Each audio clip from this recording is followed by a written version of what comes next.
আসসালামু আলাইকুম বন্ধুরা, কেমন আছো সবাই? আশা করি সবাই ভালো আছো। এই সেই লাল পুল যাকে বলে, এখানে হিন্দু ধর্মাবলম্বীদের গঙ্গা স্নান অনুষ্ঠিত হয়।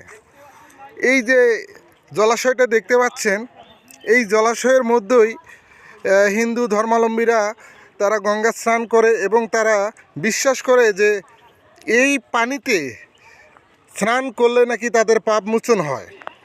এই বিশ্বাসে তারা একটা তিথি আছে, একটা দিনক্ষণ আছে, সেই দিনক্ষণে তারা নারী পুরুষ ছোট বড় সকলেই মিলে এখানে গঙ্গা স্নানে তারা আসে এবং স্নান করে এবং তারা বিশ্বাস করে যে তারা পাপ মোচন হয়। এই বিশ্বাসেই তারা এখানে স্নান করে থাকে। জীবনে যত পাপ আছে এখানে স্নান করলেই নাকি তাদের পাপ মুক্ত হয়। এই জন্যই এই বিশ্বাস থেকেই তারা এখানে স্নান করে। বন্ধুরা, তোমরা যদি এরকম গঙ্গা স্নানের কখনো দেখে থাকো তাহলে কমেন্টসে বলে দিও।